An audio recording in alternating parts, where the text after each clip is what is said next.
සුබ දවසක්. අදත් ඔන්න චම්මා ඇවිල්ලා ඉන්නවා රසම රස චිකන් කප්ස් එකක් ගෙදරදීම හදාගන්න විදිය ඔයගොල්ලන්ට කියලා දෙන්න. අපි බලමු කොහොමද හදන්නේ කියලා. මුලින්ම මම මෙහෙම පෑන් එකට තෙල් මේ සැඳි දෙකක් එකතු කරගන්නවා. ඒත් එක්කම තෙල් ටික රත් වුණාට පස්සේ මම මේකට එනසාල් කරාබුන ටික කුරුඳු කොළ කුරුඳු පොතු සහ බ්ලැක් ලෙමන් ගෙඩි දෙකක් එකතු කරගන්නවා. ඒ ටික අපි හොඳට ටෙම්පරාදු කරගමු මුලින්ම.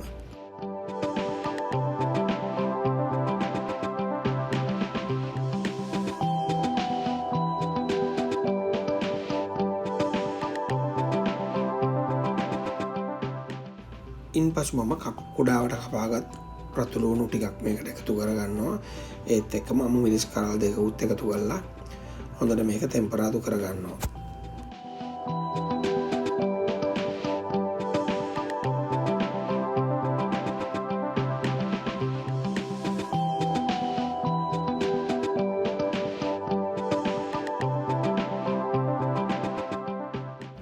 ඊට පස්සේ මම මේකට කුඩාවට කපාගත්ත ඉඟුරු සුදු ලුණු ටිකත් එකතු කරගෙන හොඳට ටෙම්පරාදු කරගන්නවා.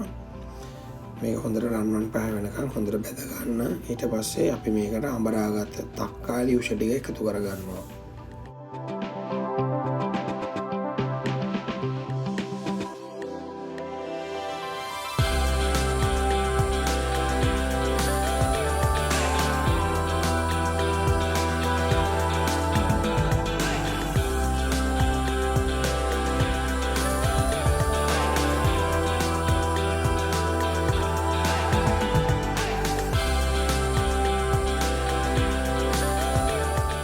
දැන් මම මේකට තක්කාලි පියුරි එහෙම නැත්නම් ටොමැටෝ පියුරි මේ සැඳි තුනක් පමණ එකතු කරගන්නවා.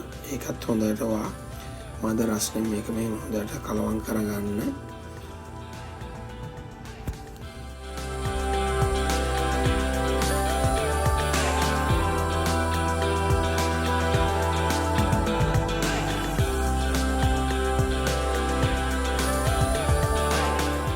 දැන් මම මගේ කුළු බඩු ටික මේකට එකතු කරගන්න යන්නේ. මෙතන තියෙනවා ලුණු ගම්බිරිස් සූදුරු කුඩු කොත්තමල්ලි කුඩු කහ කුඩු සහ මිරිස් කුඩු. මේ ටිකත් මෙහෙම අපේ මිශ්‍රණයට දාලා අපි හොඳට මේක විනාඩියකමාරක් කලවම් කරගමු. මද රසනේ තමයි මම මේ ටික කරන්නේ.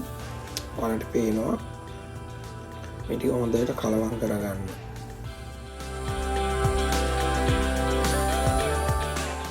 දැන් මම මගේ චිකන් එක මේකට එකතු කරගන්නවා. මම චිකන් හාෆ් එකක් මේ ස්කින් එකත් එක්කම තමයි මේකට එකතු කරගන්නේ. ඊට පස්සේ අපි අර මිශ්‍රණය හොඳට අපේ මේ චිකන් එක දවට ගන්නවා. දවටගෙන අපි මේක විනාඩි 3ක් පමණ වහලා අපි මේක කුක් වෙන්න දෙමු.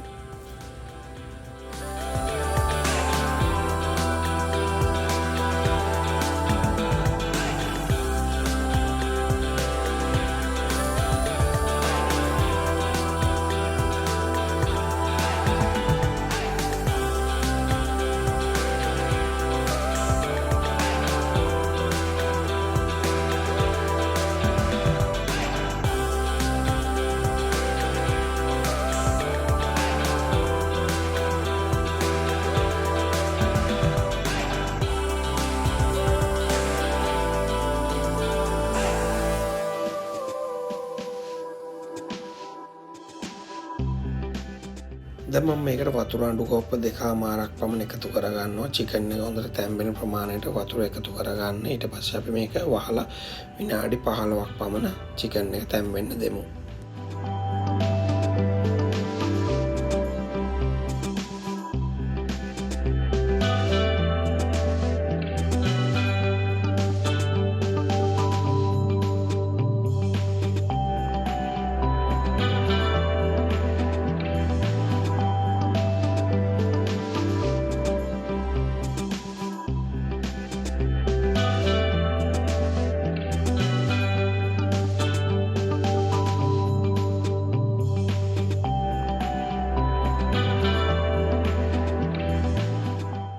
දැන් මේ ඔයගොල්ලන්ට පේන විනාඩි 15කට පස්සේ මගේ චිකන් එක හොඳට කුක් වෙලා තියෙනවා. මම දැන් මගේ චිකන් එක මෙහෙම ප්ලේට් එකකට වෙනම ඉවත් කරගන්නවා. ඊට පස්සේ ලිපේ ගින්දර පොඩ්ඩක් අඩු කරලා මම මේකට දැන් හොදාලා පෙරාගත්ත රයිස් එක එකතු කරගන්න තමයි යන්නේ. මේක රයිස් එක විනාඩි 15ක් 20ක් පෙඟෙන්න තියපු රයිස් එකක්. මම බාස්මති රයිස් එකක් තමයි යූස් කරන්නේ. ඊට පස්සේ රයිස් එක කුක් වෙන ප්‍රමාණයට වතුර ටිකක් එකතු කරලා අපි මෙහෙම හොඳට කලවම් කරලා නැවත මේක වහලා විනාඩි 15ක් 20ක් අතර මද ගින්නේ හොඳට බත් එක තැම්බෙන්න දෙමු.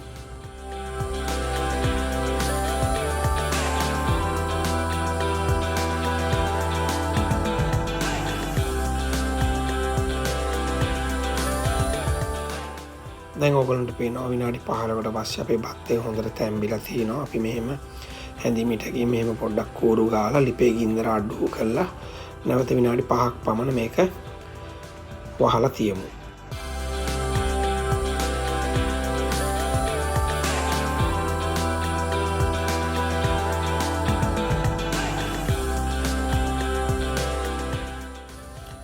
දැන් මගේ කප්ස රයිස් එක රෙඩි. ඔයගොල්ලන්ට පේනවා හොඳට බත් එක කුක් වෙලා තිනවා. ඒත් එක්කම වතුර ඔක්කොම හිඳිලා තිනවා.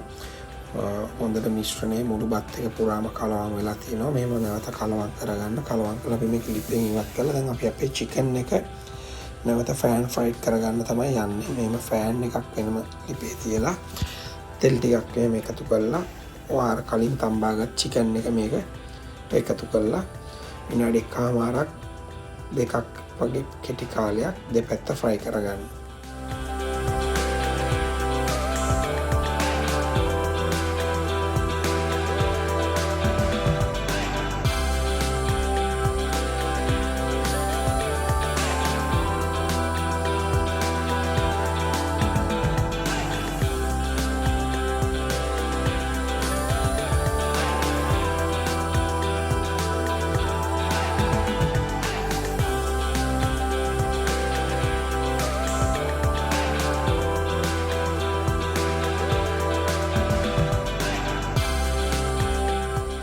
චිකන් එක දෙපැත්තම ෆ්‍රයි කරලා පස්සේ මම මෙහෙම ටොමැටෝ පේස්ට් ටිකක් අරගෙන මෙහෙම හොඳට චිකන් එකේ නැවත මෙහෙම බ්‍රෂ් එකකින් බ්‍රෂ් කරගන්නවා.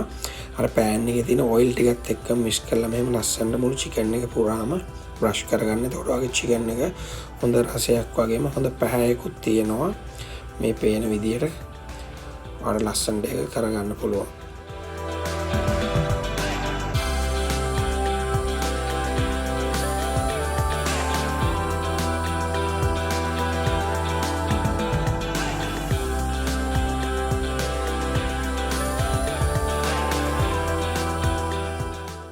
දැන් මගේ බත් එකයි චිකන් එකයි දෙකම සූදානම්. දැන් මම මේක මෙහෙම ප්ලේට් කරන්න තමයි යන්නේ. ඔයාලට පේනවා රයිස් එක හොඳ කලර් එකක් තියෙනවා. ඒත් එකම හොඳ සුවඳක් වගේම රසයකුත් මේකේ තියෙනවා. ඒත් එක අපි මෙහෙම චිකන් එක මෙහෙම උඩින් සර්ව් කරනවා. ඔයාලට කැමති විදිහට මේක ගානිෂ් කරගන්න පුළුවන්. දැන් මම මේකේ රස බලන්න තමයි යන්නේ. මෙවැනි රසවත් වීඩියෝ එකක් එකතු වෙන්න අපේ channel එක subscribe කරන්න කියලා ඉල්ලන ගමින් අදට සමු ගන්නවා. සුබ දවසක් සියලුම දෙනාට. නැවත හමු වෙමු.